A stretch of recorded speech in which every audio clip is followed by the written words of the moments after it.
No Cure Black this week to finish up the cameos, which I'm gonna guess they'll save Nagisa for an actual plot episode rather than this fluff.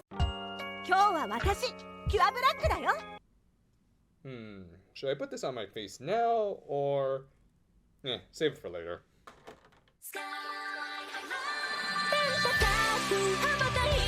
We opened this week with our protagonist doing some clothes shopping for Elle, which went about as well as the shoes with this spoiled little princess.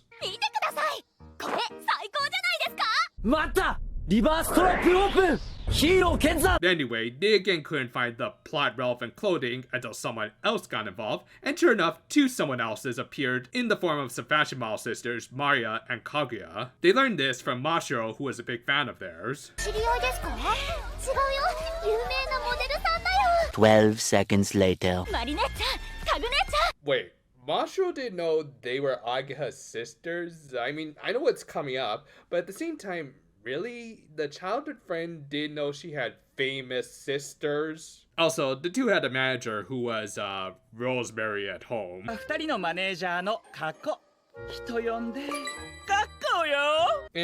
I'm gonna stick with calling you Rubber Soul. Seriously, this show needs JoJo villains at this point. But yeah, the sisters have been separated due to their parents' divorce, with Ageha ending up with their mother and taking on her maiden name, while her sisters went with their father, Mr. Saotome. And while I actually did kind of like this bit of Ageha assuring Mashiro that it didn't bother them anymore after the latter ended up bringing up the touchy subject, it still feels kind of weird that Mashiro didn't know any of this. Like, there was never a time when this fashion-obsessed girl was reading a magazine and Ageha popped in to say, "Hey, those are my sisters." Anyway, the real villain of this episode, no not him, made his move. Rubber tried to convince Ageha to pursue modeling, even though she made it clear she was studying to become a child caregiver.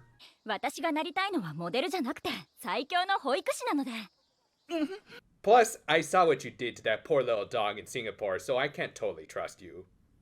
Seriously, that was one of the most messed up scenes in all Stardust Crusaders. She had also previously turned him down after a trial run back when she was in middle school, which somehow landed her on the cover of a magazine, even though I'm pretty sure you can't just legally do that with an unsigned and underage model. But yeah, after she turned him down, the manager found another potential client who couldn't qualify for health insurance.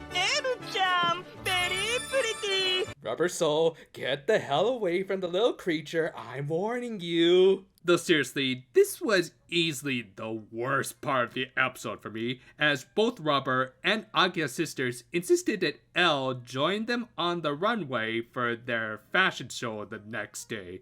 Like, where do I even begin? Okay, 1, wouldn't y'all need to confirm any sudden changes to your show with your agency, which I kind of doubt you can do in an afternoon? And 2, and more damningly, why would you use a toddler in a fashion show? Like, I really don't think it's gonna drum up that much more business, as most parents don't watch fashion shows to see what would look good on little Susie, and of course, then there's the little issue that she's a toddler! Because who could have seen that coming? I mean, besides the parental guardians, I mean, who cares what they have to say, am I right? Yeah, I'm not gonna lie, the episode kind of lost me at this point. I don't know, maybe if this had been the only logical fallacy I had noticed, it wouldn't bother me as much, but when combined with the whole Mashiro not knowing that the Satomes were Ageha's sisters thing, it just kind of takes me out of the episode. Which is a shame, because I was expecting a little more of this week's writer. Yeah, surprisingly, for this episode at least. They seem to have brought back veteran Precure writer Yoshimi Narita, who did the series comp for Splash Star, Yes, and Happiness Charge, and yet this doesn't really feel like one of her scripts.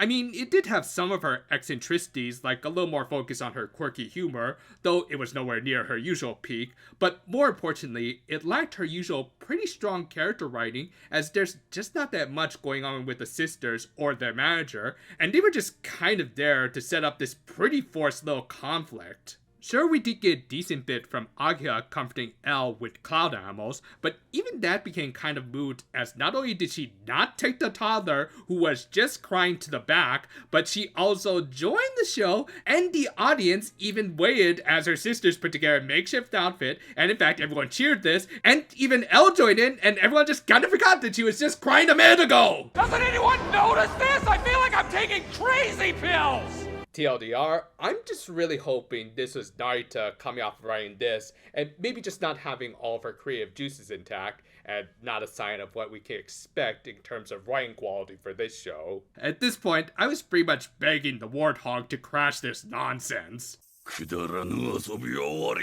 I absolutely stand by my point that this is the best villain in the show so far, at least. Seriously, at least this dude was fairly consistent with his characterization, as he even intimidated the audience into evacuating. Sure, he did launch an attack on Rubber, but it was kind of his own fault for not running when he had the chance, plus he kind of deserved it after putting the toddler in the show and everything. Anyway, looking at Agya's outlines here, I quickly realized this was a Ken Ueno episode.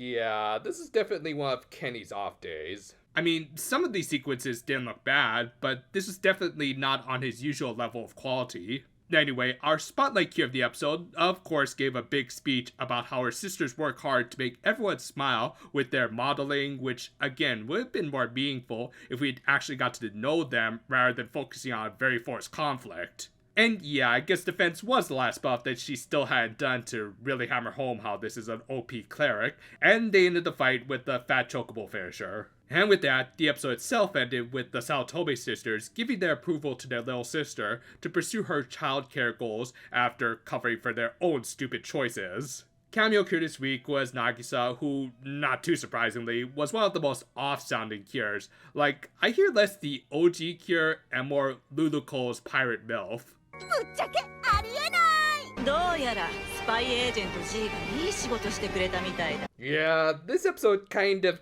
ticked me off just a little.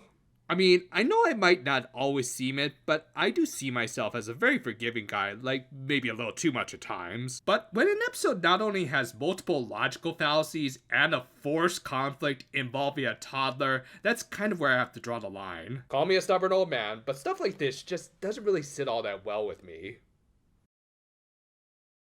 Last week, I noticed a lot of people didn't care for the previous episode, even calling it one of the worst for them, and I can understand their feelings and can agree with a lot of their points, but I still do stand by my own opinions that it really was pretty okay. And even more so now, because this might be the worst, or at least the most disappointing episode for me. Yeah, when an episode has vets like Yoshimi Narita and Ken Ueno writing and animating it respectively, I think I should expect a little more. And yet, we got an unfocused and kind of mediocre looking episode like this. I don't know if they were on a time crunch, or at least maybe in Narita's case, wasn't given a lot of direction to work with. Like, another thing Narita tends to do well is villains. I mean, look at freaking Bumpy, and she did Minotone decently here, and yet, with us still not knowing much of anything about the Empire, she had to focus more on the main characters that she understandably still needed to get a feel for. That said, I think she could have at least come up with better conflict than to have Elle understandably break down on a runway when placed in front of a crowd of cheering strangers. I mean, yeah, obviously the princess has gone through a lot worse, but at least that was against obvious villains rather than these supposed good adult characters who didn't even apologize for putting the toddler in the hot seat. Again, maybe this is just my overly protective uncle senses kicking in, but I really can't stand it when supposedly good characters make younger characters cry for the sake of a forced conflict. Hell, even Agha didn't look like that much of a great caretaker, as most would take the child off the stage and give them like a juice box or something instead of participating in themselves, and then just assume the kid who just broke down will eventually have a good time, right? That's legit a terrible message for the youngins. If they're feeling uncomfortable at something, they should tell an adult and ask if they can go to the side. And even putting all of that aside, this just wasn't that great of a character piece for Agha when we're only now being introduced to her sisters who didn't even get that much focus in this episode. I know it's a touchy subject, but maybe they could have gone a little deeper into how the divorce affected them. Maybe have it play a bigger role in them insisting Agha become a model because they haven't really got to know their little sister and how much work she put into becoming a caretaker from their extended time apart. Anything besides the idiot plot involving a toddler crying is all I'm saying. Really, even if Ken Ueno had done some legit great Sakuga for this episode, I don't think it would have helped that much because overall, this was just a very frustrating episode for me. Child labor laws exist for a reason, but then again, this is the franchise where business licenses are mostly just a suggestion. Work on the final part of the Futai review is actually going really well, so you could probably expect something by the end of the month or so. Afterwards, we'll probably do a few side projects, as well as talk about a certain character that will make their debut soon, and to those who know about it, all I'll say is... No spoilers! I mean, if anything, at the very least, don't put it in your community tabs. I'm lucky I can scroll up quickly and know how to use the mute function. Still, until next time though, farewell for now, my friends, and no, if you're looking for the guy with yellow temperance, he's right there behind the stage. And that's my good deed for the day.